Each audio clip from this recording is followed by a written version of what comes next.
रवि ने वंदना को एक गाड़ी में देखा था। इसके बाद दुकानदार से उसे पता चला था कि किस डॉक्टर के परिचय से वो दवाइयाँ खरीद रहे थे। रवि वहाँ से भागता हुआ उसी डॉक्टर के पास जा रहा था और रास्ते में उसने इंस्पेक्टर असलम को फ़ोन पर सारी बात बता दी थी। अब आगे डॉक्टर आरती के क्लिनिक पर पहुंचकर रवि ने रिसेप्शनिस्ट से कहा कि वह डॉक्टर आरती से मिलना चाहता है। रिसेप्शनिस्ट ने उससे पूछा कि क्या उसने पहले से अपॉइंटमेंट ले रखा है। रवि ने कहा नहीं, लेकिन मेरा उनसे मिलना बहुत ज़रूरी है। सर, डॉक्टर बिना अपॉइंटमेंट के किसी से नहीं मिलती हैं। वैसे भी इस समय वह एक पेशेंट के साथ हैं। आप अपॉइंटमेंट ले लीजिए, उसके बाद आइएगा। मैडम, मेरा उनसे मिलना बहुत ज़रूरी है, कहकर रवि डॉक्टर के केबिन की तरफ बढ़ा। रिसेप्शनिस्ट उसके पीछे भागी। उसी समय अंदर बैठी पेशेंट बाहर निकल आई। आवाज़ें सुनकर डॉक्टर आरती भी बाहर निकल आई। उन्होंने कहा, रागिनी, यह कैसा शोर है? मैम, ये बिना अपॉइंटमेंट लिए आए हैं। मना करने पर ज़बरदस्ती आपके केबिन में घुसने की कोशिश कर रहे थे। डॉक्टर आरती ने कहा, ये क्या हरकत है? आप ऐसे अंदर नहीं आ सकते। रवि ने कहा, डॉक्टर, मुझे वंदना के बारे में बात करनी है। वंदना का नाम सुनकर डॉक्टर आरती को आश्चर्य हुआ। वह बोली, आप वंदना के क्या लगते हैं? मैं अपने पेशेंट्स के बारे में किसी अजनबी से बात नहीं करती हूँ। रवि ने कहा, डॉक्टर, वंदना मेरे गांव की है, मुसीबत में है, मुझे उसकी मदद करनी है, प्लीज़ मुझे उसके बारे में बताइए। डॉक्टर आरती ने कहा, देखिए, आप यहाँ से जाइए, नहीं तो मैं पुलिस को बुलाऊंगी। ठीक उसी समय इंस्पेक्टर असलम ने क्लिनिक में प्रवेश किया। वह सीधा रवि के पास पहुँचा। रवि ने उसे सारी बात बता दी। इंस्पेक्टर असलम ने डॉक्टर आरती से कहा, डॉक्टर, हमें आपके सहयोग की ज़रूरत है। वंदना को एक IVF क्लिनिक द्वारा सिरोगेसी के लिए बेचा गया है, इसलिए आप हमारे साथ सहयोग करें। इंस्पेक्टर असलम की बात सुनकर डॉक्टर आरती ने उन दोनों को अपने केबिन में बैठने के लिए कहा। अपनी रिसेप्शनिस्ट को हिदायत दी कि अगले पेशेंट से कहें कि कुछ देर वेट करें। अपनी कुर्सी पर बैठते हुए डॉक्टर आरती ने कहा, इंस्पेक्टर साहब, वंदना ने तो अपनी मर्जी से सरेगेट मदर बनना स्वीकार किया है। मैं पिछले कई महीनों से उसे देख रही हूँ। मुझे कभी भी नहीं लगा कि उसके साथ कोई ज़बरदस्ती की गई है। आज भी वह मेरे क्लिनिक पर आई थी। अगले महीने की 7 तारीख को उसकी डेट है। वह मुझे बहुत नॉर्मल लगी। इंस्पेक्टर असलम ने कहा, लेकिन कानपुर के कर्नलगंज की एक IVF क्लिनिक से उसे बेचा गया था। उसे दिल्ली लाया गया, जहाँ से उसे गुरुग्राम में भेजा गया। अब वह हरिद्वार में है। हमें वंदना से मिलना है। आप बस यह बताइए कि वह किसके लिए सरेगेट मदर बन रही है। डॉक्टर आरती सोच में पड़ गई। इंस्पेक्टर असलम ने कहा, देखिए, यह कानून का मामला है, आप बिना किसी संकोच के पुलिस की मदद कीजिए। डॉक्टर आरती ने कहा, दिवाकर और मैत्री के लिए वह सरेगेट मदर बन रही है। दोनों मेरे परिचित हैं, खानदानी रईस हैं। उन्होंने मुझसे यही कहा था कि वंदना अपनी मर्जी से उनके लिए यह काम कर रही है। वंदना के व्यवहार से भी मुझे कभी ऐसा नहीं लगा कि उसके साथ कुछ गलत हुआ है। इंस्पेक्टर असलम ने कहा, दिवाकर वही जो गुरुग्राम के व्यापारी हैं? उनकी फर्टिलाइज़र की फैक्ट्री है? जी हाँ। यहाँ वंदना कहाँ ठहरी है, उस जगह का पता दीजिए। हम वंदना से मिलकर असलियत का पता करेंगे। डॉक्टर आरती ने दिवाकर की हवेली का पता बता दिया। इंस्पेक्टर असलम और रवि ने उन्हें धन्यवाद दिया और वहाँ से निकल गए। रास्ते में वंदना को उल्टी आई थी। घर आते ही मैत्री ने उसे आराम करने के लिए कमरे में भेज दिया। वह हवेली की बैठक में बैठी दिवाकर से बात कर रही थी। तभी दरवाजे की घंटी बजी। रमा ने दरवाज़ा खोला। सामने पुलिस वाला और एक और आदमी खड़ा था। उसने कहा, कहिए, क्या काम है? इंस्पेक्टर असलम ने कहा, हमें मैत्री से मिलना है। मैत्री भी दरवाजे पर आ गई थी। उसने कहा, मैं हूँ मैत्री, क्या काम है आपको? इंस्पेक्टर असलम ने कहा, वंदना आपके घर पर है? जी, पर बात क्या है? हमें वंदना से मिलना है, कुछ बात करनी है। ठीक है, अंदर आइए। इंस्पेक्टर असलम और रवि अंदर आ गए। रवि वंदना से मिलने के लिए उतावला हो रहा था। वह बोला, वंदना को बुलाइए। उसके उतावलेपन को देखकर मैत्री समझ गई कि वह रवि है। उसने कहा, आप रवि हैं? मैत्री के मुंह से अपना नाम सुनकर रवि को आश्चर्य हुआ। उसने कहा, जी हाँ, मेरा नाम रवि है। आप मुझे कैसे जानती हैं? वंदना ने मुझे बताया।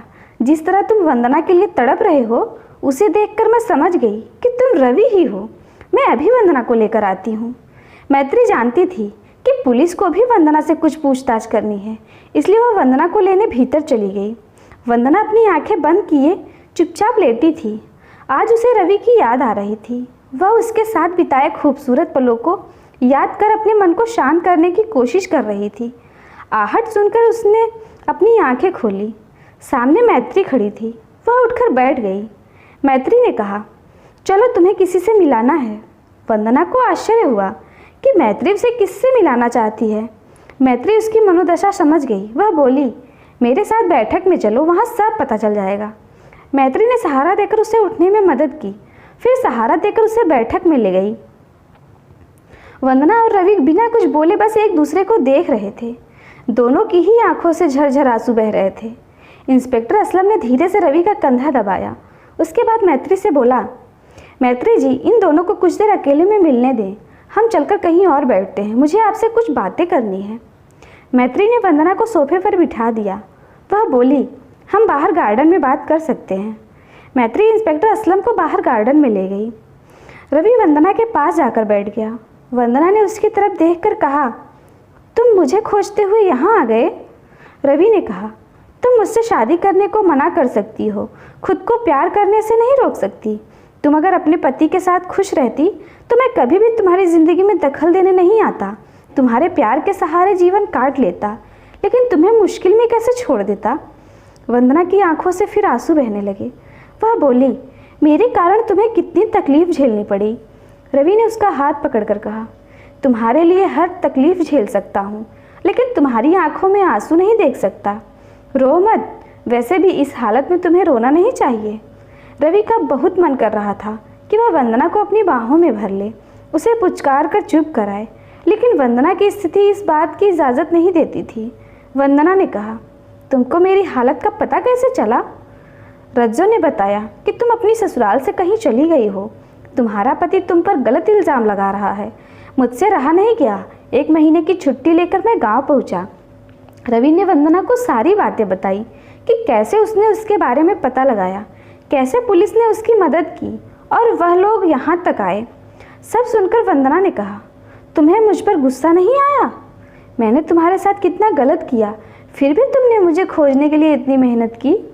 रवि ने कहा, गुस्सा तो मुझे अपने आप पर आया था वंदना। क्यों मैंने यह मान लिया कि तुम मुझसे शादी नहीं करना चाहती हो? मुझे समझना चाहिए था कि तुम किसी दबाव में यह बातें कह रही हो। मैं मन ही मन पछता रहा था। जब सुना कि तुम मुसीबत में हो तो रहा नहीं गया। वंदना ने रवि के कंधे पर सर रखकर कहा, तुम अभी भी मुझसे इतना प्यार करते हो? मेरा प्यार न कभी कम हुआ था न होगा, पर तुम बताओ, तुमने मुझे इतना पराया क्यों कर दिया था कि इतना सब सहती रही और मुझे कुछ भी नहीं बताया? एक बार कह दिया होता, मैं किसी की भी परवाह किए बिना तुम्हें उस दलदल से निकाल लेता। किस मुंह से कहती कुछ? मैंने तो अपने हाथों से ही प्यार की डोर तोड़ दी थी। पगली हो तुम, प्यार की डोर इस तरह टूट जाती है क्या? यह बताओ कि तुम यह सब करने के लिए तैयार क्यों हो गई? वंदना ने भी उसे पूरी बात बताई। वह बोली, रवि, इन लोगों ने कभी भी मेरे साथ कोई गलत व्यवहार नहीं किया, मेरा ख्याल रखा, मुझे पूरी इज्जत और सम्मान दिया। दोनों पति पत्नी बहुत भले लोग हैं। वंदना रवि के कंधे पर अपना सर रखे हुए थी। रवि प्यार से उसका सर सहला रहा था। दोनों एक दूसरे के प्यार को महसूस कर रहे थे। बाहर गार्डन में आकर सबसे पहले इंस्पेक्टर असलम ने अजय सिंह को सारी बात की जानकारी दी। वंदना के मिल जाने की खबर सुनकर वह बहुत खुश हुए। उसके बाद इंस्पेक्टर असलम ने अपनी बाकी की टीम को भी सूचना दे दी।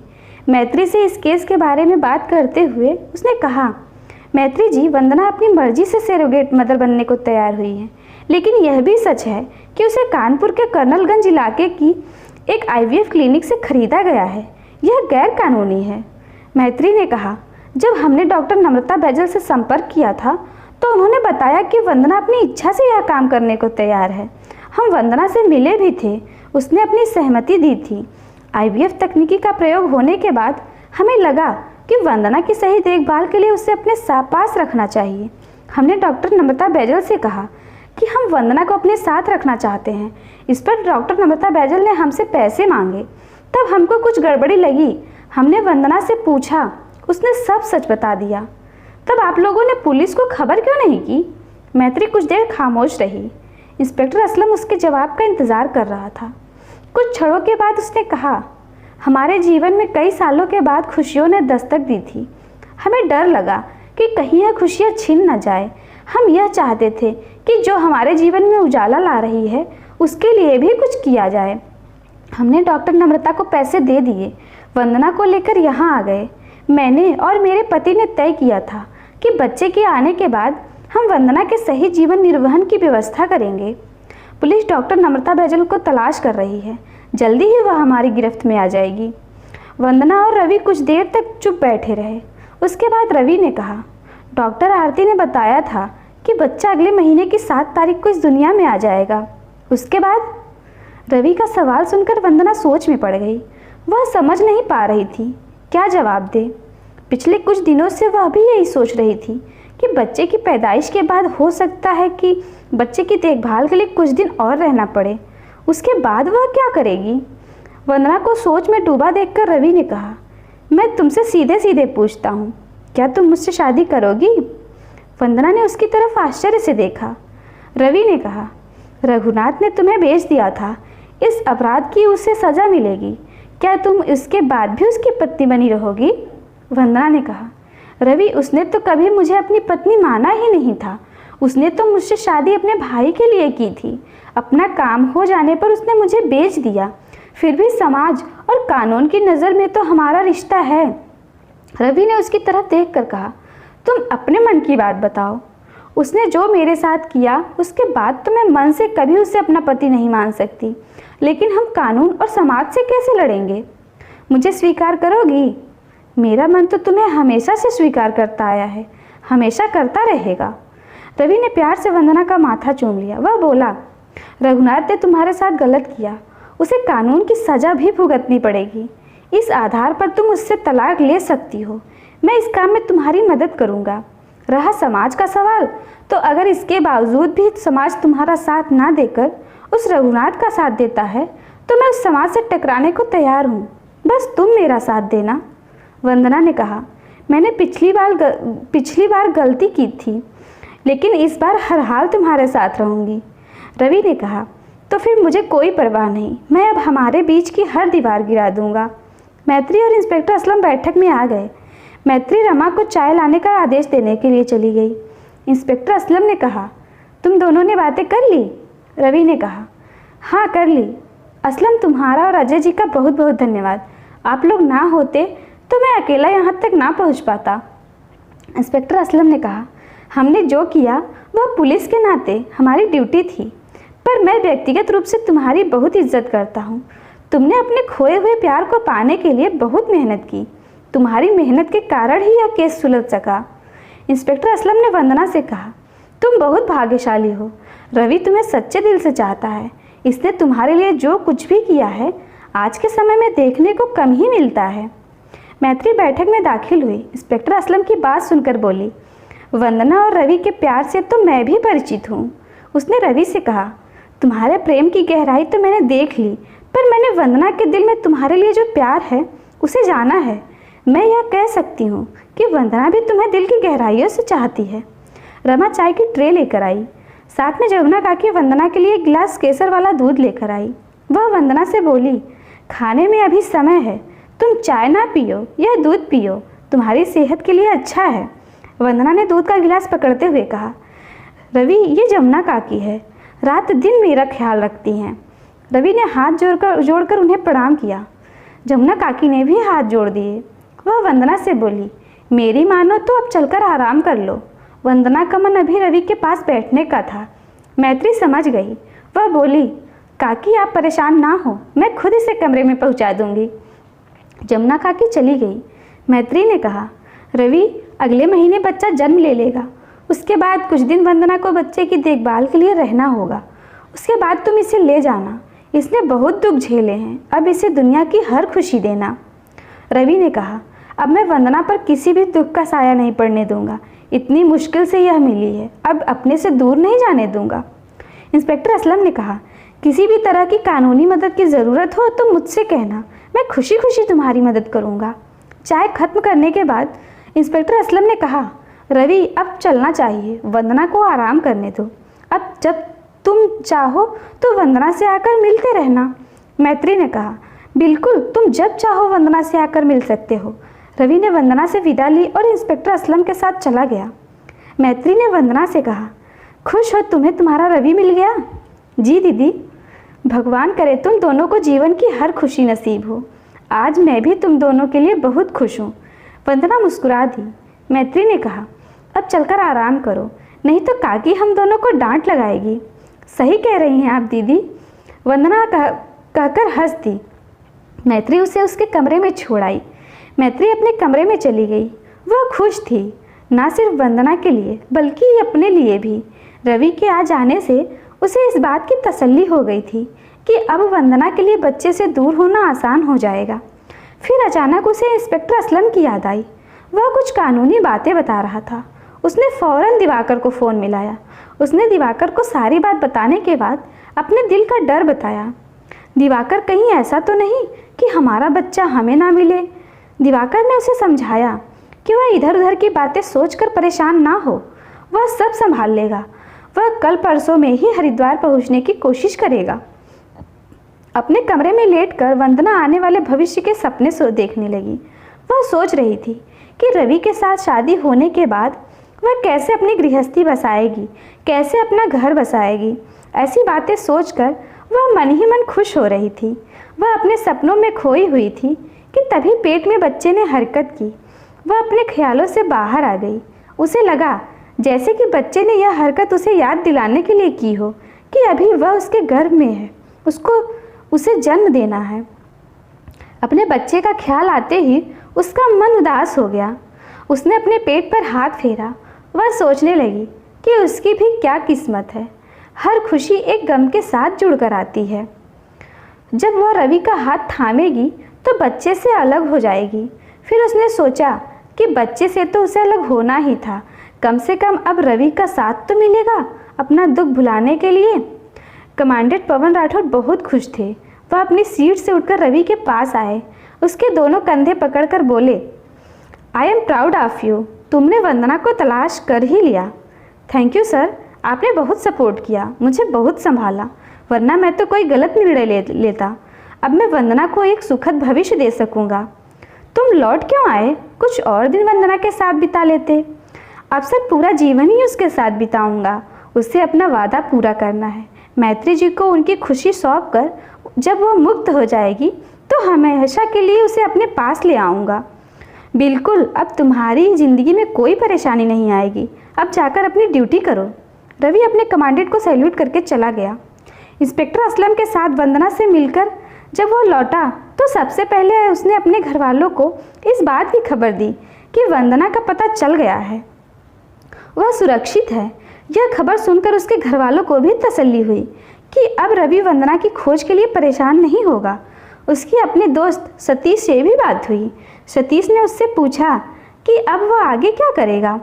रवि ने उसे अपनी सारी योजना बता दी। सब सुनकर सतीश ने कहा कि वह हर कदम उसके साथ रहेगा। इंस्पेक्टर असलम और उसकी टीम अब लौटने की तैयारी कर रही थी। उन्होंने इस बात की व्यवस्था कर रही थी कि रवि कुछ दिन गेस्ट हाउस में रुक सके।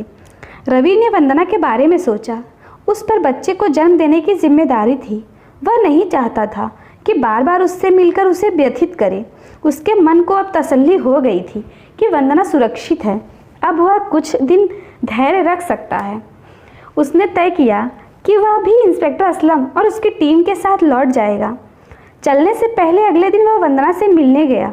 उसने कहा, तुमसे मिलकर यह तसल्ली हो गई कि तुम सुरक्षित हो।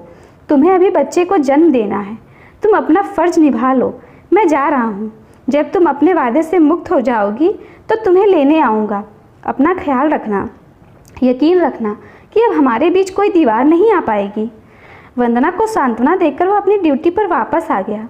वह उस दिन की राह देखने लगा जब वह वंदना को अपने साथ लेकर आएगा। रवि ने इस बात की कानूनी सलाह लेनी शुरू कर दी थी कि वंदना को रघुनाथ से तलाक किस तरह दिलाया जा सकता है। वह चाहता था कि अब जल्द से जल्द सारी दीवारें हटाकर वंदना से शादी कर सके। इस सिलसिले में वह वकील प्रतिभा से मिलने गया था। उसने प्रतिभा को सारी बातें बताई। सब सुनने के बाद प्रतिभा ने कहा, जो कुछ वंदना के साथ हुआ उसके आधार पर डिवोर्स केस फाइल किया जा सकता है। रघुनाथ ने वंदना के साथ 2-2 क्राइम किए हैं। इस आधार पर वंदना उससे तलाक दिलाया जा सकता है। तो आप केस फाइल करने की तैयारी कीजिए। ठीक है, मैं पेपर तैयार करती हूँ, आप उन पर वंदना के साइन करवा लीजिएगा। आप पेपर तैयार करवाइए। दिवाकर ने ही उसे प्रतिभा के बारे में बताया था। प्रतिभा एक अच्छी वकील थी, उसका रिकॉर्ड अब तक बहुत अच्छा रहा था। प्रतिभा से मिलकर रवि को यह तसल्ली हुई थी कि अब उसके और वंदना के बीच जो कानूनी अड़चन है वह दूर हो जाएगी। कानूनी कार्रवाई तो प्रतिभा ने संभाल ली थी, लेकिन दूसरा मोर्चा था उसका परिवार। उसे अपने मम्मी पापा को शादी के लिए तैयार करना था। उसने फ़ोन पर उन्हें अपने मन की बात बता दी। उसकी बात से वह अधिक खुश नहीं हुए थे। उनका कहना था कि जो भी हुआ हो, पर वंदना शादीशुदा है, उसके साथ शादी करने पर समाज क्या कहेगा। उसने उन्हें समझाया था कि वंदना को कानूनी तौर पर तलाक दिलाने के बाद ही वह शादी करेगा, लेकिन इससे वह संतुष्ट नहीं हुए थे। उन्होंने कहा था कि वह यदि शादी करना चाहता है तो वह दोनों रुकेंगे नहीं, किंतु उन्हें यह बात ठीक नहीं लग रही है। रवि अब भी गांव जाकर उन्हें समझाने की स्थिति में नहीं था। उसने अपने दोस्त सतीश और बहन रज्जो को इस काम का जिम्मा दे रखा था। रवि चाहता था कि एक बार डिवोर्स का केस फाइल हो जाए और वंदना बच्चे को जन्म देकर उसके पास आ जाए, तब वह अपने मम्मी पापा के पास जाकर उन्हें समझाएगा। प्रतिभा ने डिवोर्स के पेपर तैयार करके रवि को दे दिए थे। रवि ने उस पेपर को वंदना के पास साइन करने के लिए भिजवा दिए थे। वंदना अपने कमरे में बैठी थी। अब बच्चे की पैदाइश में गिनती के ही दिन बचे थे। जैसे जैसे दिन नज़दीक आ रहे थे, वंदना को लग रहा था कि जैसे उससे उसका बहुत कुछ छिन जाने वाला है। इस बीच उसे लगने लगा था कि जैसे बच्चा उसकी कोख से बाहर नहीं आएगा, बल्कि उसके शरीर का एक अंग काटकर हमेशा के लिए उससे दूर कर दिया जाएगा। अब जब भी उसे यह ख्याल आता तो उसके मन को बहुत पीड़ा होती थी। मैत्री ने डिवोर्स पेपर के साथ कमरे में प्रवेश करते हुए कहा, पेपर्स आ गए हैं, तुम इन पर साइन कर दो तो मैं इन्हें प्रतिभा को भिजवा दूंगी। मैत्री अपने साथ पेन लेकर आई थी। उसने वंदना की गोद में एक तकिया रख दिया। उस तकिए पर पेपर्स रखकर वंदना मैत्री की बताई जगह पर साइन करती जा रही थी। सारे पेपर साइन हो जाने के बाद मैत्री ने कहा, यह समझ लो कि इन पेपर पर साइन करके तुमने रघुनाथ के साथ अपना तलाक पक्का कर लिया है। प्रतिभा बहुत अच्छी वकील है। दिवाकर ने बहुत सोच समझकर ही उसे तुम्हारा केस लेने को कहा था। इस केस में जो भी खर्च आएगा हम लोग उठाएंगे। वंदना ने कुछ नहीं कहा, वह बस हल्के से मुस्कुरा दी। मैत्री ने कहा, क्या बात है वंदना, तुम खुश नहीं लग रही। वंदना ने कहा, ऐसा कुछ नहीं है दीदी, डिलीवरी के समय नज़दीक आ रहा है, इसलिए थोड़ी नर्वस हूँ। घबराने की कोई बात नहीं है, हॉस्पिटल में सारा इंतज़ाम हो गया है। तुम्हें थोड़ी सी भी तकलीफ़ लगे तो फ़ौरन बताना। काकी ने तो बैग भी तैयार कर लिया है, कह रही थी कि अस्पताल में जितने दिन रुकना होगा वह तुम्हारे साथ रहेंगी। जानती हूँ दीदी, वह तो बस ऐसे ही थोड़ी नर्वस हो रही थी, आप चिंता ना करें। मैत्री ने पेपर्स हाथ में लेकर कहा, दिवाकर से कहती हूँ कि अभी ये पेपर्स प्रतिभा के पास भिजवा दे। तुम्हें अगर कुछ चाहिए हो तो बताओ, मैं काकी से भिजवा दूँ। नहीं दीदी, मुझे कुछ नहीं चाहिए। मैत्री चली गई। वंदना फिर अपने विचारों में खो गई। उसने कह तो दिया था कि वह डिलीवरी को लेकर नर्वस है, पर वह सच जानती थी। वह बच्चे से जुदा होने के बारे में सोचकर उदास थी। शुभम के जन्म के समय वह निश्चिंत थी। उसे लगता था कि उसकी जेठानी उसे शुभम को पालने की जिम्मेदारी सौंप देगी, लेकिन अचानक उसे शुभम रोज जुदा होना पड़ा। इस बार तो उसने शुरू से ही कहा था कि बच्चा उसकी कोख में एक अमानत की तरह है। पैदा होने पर वह उसे मैत्री को दे देगी, लेकिन अब जब बच्चे की डिलीवरी का समय नज़दीक था तो उसका बच्चे के लिए मोह बढ़ता जा रहा था। वह जानती थी कि यह बात ठीक नहीं है। उसे अपने मन को समझाना होगा। बच्चे के लिए उसका मोह कई जिंदगियों में हलचल पैदा कर सकता है। आज 6 तारीख थी। सांगवन हवेली में खुशी के साथ हल्का सा तनाव भी था। बच्चे के आने की खुशी थी और सब सही निपट जाए, कुछ गड़बड़ ना हो जाए, यह सोचकर सब हल्के तनाव में थे। अपने कमरे में बैठे दिवाकर और मैत्री इसी बारे में बात कर रहे थे। दिवाकर ने कहा, सब तैयारी कर ली है ना? सब तैयारी हो गई है। अभी मैं वंदना के कमरे में गई थी, वह ठीक है। वैसे भी डॉक्टर ने कहा था कि शाम तक वंदना को हॉस्पिटल ले आएं। दिवाकर कुछ सोच कर बोला, मैत्री, तुम्हें यकीन हो रहा है कि हम मम्मी पापा बनने वाले हैं? सच कहूँ तो मैंने उम्मीद छोड़ दी थी, पर वंदना ने हमारे निराश जीवन में उम्मीद का दीपक जला दिया। मैत्री के मन में अलग ही बात चल रही थी। इधर कुछ दिनों से वंदना की उदासी ने फिर उसे डरा दिया था। उसे लग रहा था कि वह बच्चे को लेकर उदास है। उसने अपने मन का डर दिवाकर से कहा, दिवाकर, अगर वंदना ने बच्चे को देने से मना कर दिया तो? दिवाकर ने मैत्री का हाथ पकड़कर कहा, तुम अपने मन में किसी तरह का वहम मत लाओ। मैं भी देख रहा हूँ कि वंदना इन दिनों उदास रहती है, पर यह स्वाभाविक है। 9 महीने जिसे अपनी कोख में पाला, उसे सौंपते हुए कुछ तकलीफ तो होगी, पर मैं जानता हूँ कि वह बच्चे को तुम्हें सौंप देगी। दिवाकर मैत्री को समझा रहा था। तभी रमा घबराई हुई कमरे में आई। वह बोली, भाभी जी, वंदना दीदी को अचानक दर्द शुरू हो गया है। काकी ने कहा है कि अस्पताल ले जाना है। दिवाकर ने कहा कि वह कार निकाल रहा है। मैत्री काकी के साथ वंदना को बाहर लेकर आए। नॉर्मल डिलीवरी थी। बच्ची पूरी तरह स्वस्थ थी। मैत्री ने पहले ही तय कर लिया था कि अगर बेटी हुई तो उसका नाम अवनी रखेगी। दिवाकर और मैत्री ने एक दूसरे को अवनी के मम्मी पापा बनने की बधाई दी। काकी एक पोती की दादी बनकर बहुत खुश थी। दिवाकर और मैत्री ने अपने बेहद करीबी लोगों को भी अवनी के जन्म का समाचार दे दिया था। मैत्री ने रवि को भी फ़ोन करके अवनी के आने की सूचना दे दी थी। उसने बताया कि वंदना ठीक है, अभी तक उसने बच्ची को देखा नहीं है। वह नर्स के साथ अवनी को उसके पास लेकर जाने वाली है। नर्स अवनी को लेकर आई। मैत्री और दिवाकर ने पहली बार बच्ची को देखा। दोनों के भीतर भावनाओं का एक ज्वार उमड़ पड़ा। इस पल के लिए दोनों पति पत्नी कितना तरसे थे। उनके सामने उनकी संतान थी, कोमल सी, नाजुक सी, एक गुड़िया जैसी। दोनों उसे अपलक निहार रहे थे। नर्स ने अवनी को उनकी तरफ बढ़ाते हुए कहा, अपनी बच्ची को गोद में लीजिए। दिवाकर ने मैत्री की तरफ देखा। मैत्री ने कहा, पहला हक उसका है जिसने अपनी कोख में इसे पाला है। दिवाकर ने सर हिलाकर उसका समर्थन किया। बेड पर लेटी वंदना उस पल की राह देख रही थी जब अवनी उसकी बाहों में होगी। अब तक जिसकी धड़कनों को उसने महसूस किया था, जिसने उसकी कोख में आकार लिया था, वह अब उसकी गोद में होगी।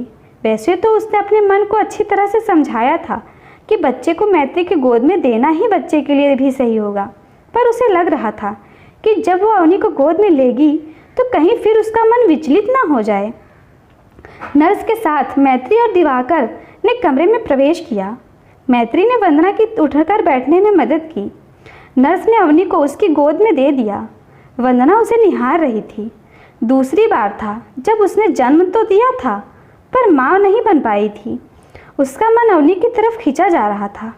इस वक्त वह उस बच्चे की तरह महसूस कर रही थी जिसकी कोई पसंदीदा चीज़ उसे किसी और को देनी पड़ रही हो। वह जानती थी कि कुछ और देरी करी तो उसके लिए अवनी को सौंपना दुखदाई होगा। वंदना ने मैत्री से कहा, दीदी, आपकी बेटी तो आपकी तरह खूबसूरत है। उसने अवनी को उसकी तरफ बढ़ाते हुए कहा, अब मम्मी की गोद में जाओ। मैत्री चाहती थी कि वंदना अपने हाथों से अवनी को उसे सौंपे। जब तक अवनी उसकी गोद में थी, उसका मन आशंका से भरा हुआ था। दिवाकर लगातार उसके चेहरे की तरफ देख रहा था, उसकी मनोदशा को समझ रहा था। जब वंदना ने अवनी को उसकी गोद में दिया तो उसके मन को तसल्ली मिली। अवनी को हाथों में लेते ही उसके भीतर भावनाओं का भूचाल आ गया। वंदना सब कुछ देख रही थी। नर्स ने कहा, अब बच्ची को दूध पिलाना है। मैत्री ने अवनी को वंदना की गोद में दे दिया। दोनों पति पत्नी नर्स के साथ बाहर कमरे में आ गए। वंदना अवनी को दूध पिलाने लगी। अवनी को दूध पिलाते हुए वंदना की आंखों से भी आंसू बह रहे थे। अवनी के जन्म को 2 महीने हो गए थे। अवनी को अब बोतल से दूध पिलाया जाने लगा था। मैत्री अब अधिकांश समय अवनी को अपने साथ रखती थी। उसके सारे काम भी वही करती थी। दिन में 2-3 बार ही वंदना उसे गोद में ले पाती थी, पर वह जानती थी कि उसको छोड़कर जाने का समय आ रहा है, इसलिए अपने मन को संयम में रखती थी। वह रवि के आने की राह देख रही थी। आज रवि वंदना को लेने आ रहा था। मैत्री ने अवनी को सुबह से ही वंदना के पास छोड़ दिया था। अब उसे पूरी तरह तसल्ली हो चुकी थी कि अवनी सिर्फ उसकी ही बच्ची है।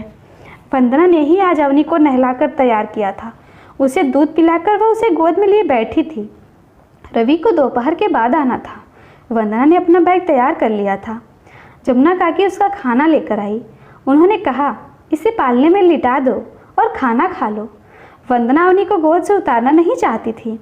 जमुना काकी समझ गई। वह बोली, खाना खा लो, अभी वक्त है, फिर इसे गोद में ले लेना। जमुना काकी ने अवनी को उसकी गोद से लेकर पालने में लिटा दिया।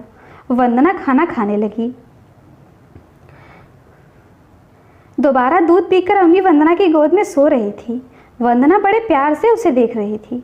वह चाहती थी कि उस छवि को अपने मन में बसा ले। मैत्री कमरे में आई। उसने धीरे से कहा, वंदना, रवि तुम्हें लेने आया है। वंदना ने मैत्री की तरफ देखा, फिर अवनी को देखा। रवि उसे एक नए जीवन की शुरुआत के लिए लेने आया था। वंदना को अब अवनी के साथ मोह की डोर को तोड़ना था। मोह के न जाने कितने धागों ने उसे जकड़ लिया हो। वह अपनी उंगली छुड़ाने का प्रयास कर रही थी, पर कर नहीं पा रही थी। उसने मैत्री की तरफ देखा। वह चुपचाप उसकी चेष्टाएं देख रही थी। एक एक पल वंदना के लिए भारी पड़ रहा था।